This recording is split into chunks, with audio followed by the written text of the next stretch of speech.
আজ 9 মে 2024।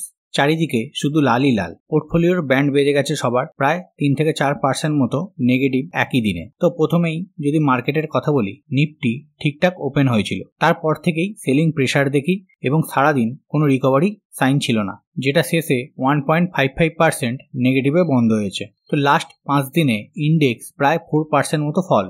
যদি ইন্ডেক্সের এই হাল হয় তাহলে পার্টিকুলার স্টকগুলোর অবস্থা আরও খারাপ। বড় বড় কোম্পানি যেমন এইচডিএফসি ব্যাংক, রিলায়েন্সের মতো স্টক 3 থেকে 4% নিচে বন্ধ হয়েছে। তো হঠাৎ মার্কেটে ব্লাড বাথ হওয়ার কারণটা কি?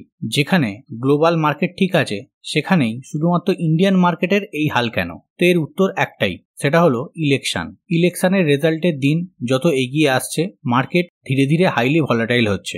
অলরেডি কিছু দফা ভোট হয়ে গেছে, আর কিছু দফা ভোট বাকি আছে। তো এই সময় কিছু বড় বড় কোম্পানি এবং নিউজ চ্যানেল দ্বারা পোল কন্ডাক্ট করানো হয়। হতে পারে সেখানে কোনো খবর থাকতে পারে, যার জন্য এখন থেকেই মার্কেট ডিসকাউন্ট মোডে চলছে। কারেন্ট যে রুলিং পার্টি আছে এবং তারা যে ক্লেম করছে এত সিট পাবো, কিন্তু যদি সেই সিটে হেরফের হয় বা সিট কম আসতে পারে বলে মনে হয়, তাহলেও কিন্তু বাজার নেগেটিভ রিয়্যাক্ট করবে।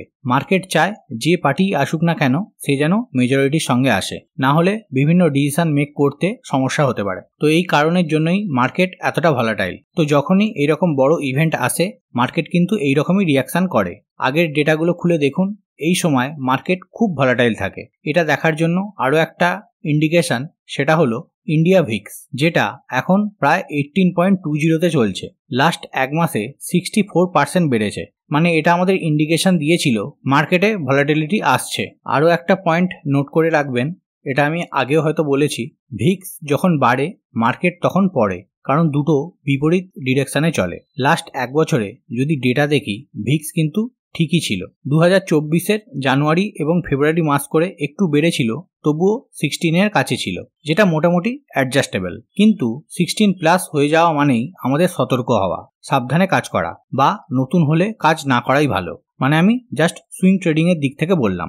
এই সময়টা অপশন বায়ারদের জন্য পারফেক্ট সময়। তো ভিক্স এক সময় আরও বাড়বে, তখন শুধুমাত্র ওয়েট অ্যান্ড ওয়াচ করাই উচিত। যখন এটা নিচে নামবে এবং 10 থেকে 14-এর মধ্যে আসবে, তখন আবার কাজ করা উচিত। তো এটা পুরোপুরি আমার মতামত, আপনারা এগ্রি নাও করতে পারেন। তো যাই হোক, যতদিন না ভোটের রেজাল্ট বের হচ্ছে, ততদিন মার্কেট কিন্তু এরকমই ভলাটাইল থাকবে এবং কারেকশন হতে হতে নিচেই আসতে পারে। তো নেক্সট আরও একটা কারণ হলো এফআইআই কন্টিনিউয়াসলি সেল করে যাচ্ছে।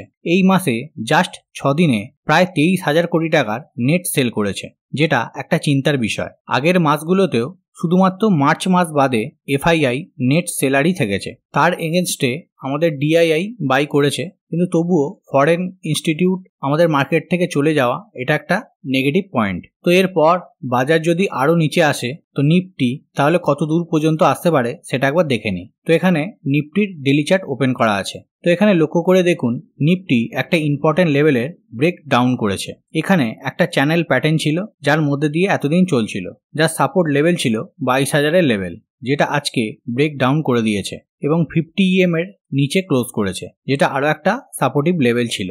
তো এখানে ইমিডিয়েট সাপোর্ট বলতে 21,730 থেকে 21,800-র মধ্যে আছে, আর যদি এরও নিচে আসে তাহলে 21,500-তে একটা স্ট্রং সাপোর্ট আছে। তো দেখা যাক নিফটি কোথায় সাপোর্ট পায়। যে কোনো নেগেটিভ নিউজ এখন মার্কেটকে ট্রিগার করতে পারে, তাই তখন কিন্তু এই সাপোর্টগুলো আর কাজ করবে না, ব্রেক করে আরও নিচে যাবে। তো এই সময় যারা একদম নতুন, এখন মার্কেটটা অ্যাভয়েড করুন, ট্রেডিং কম করুন, কারণ মার্কেটে এখনও কিছু ফলই হয়নি। যখন আরও নিচে আসবে তখন কিন্তু আরও খারাপ সিচুয়েশন হয়ে যাবে। তাই এখন থেকেই সতর্ক করলাম এবং আপনারা মেন্টালি প্রিপেয়ার থাকুন। তো এই সময় লং টার্মের জন্য ভালো ফান্ডামেন্টাল স্টক অ্যাকুমুলেট করতে পারেন, তাও একবারে নয়। 10টা কেনার ক্ষমতা থাকলে 5 ভাগে 2টো করে কিনুন, এইভাবে কাজ করুন। প্যানিক নয় এবং ভয় পেয়ে ভুলভাল সিদ্ধান্ত একদমই নয়। মার্কেট যেমন ওপরে গেছে, নিচেও আসবে, আবারও ওপরে যাবে। আমাদের শুধুমাত্র সময় এবং ধৈর্য দেখাতে হবে, তাহলেই সবকিছু ঠিক হয়ে যাবে। তো পুরো ভিডিওটা মার্কেট নিয়েই আলোচনা করতে চলে গেল।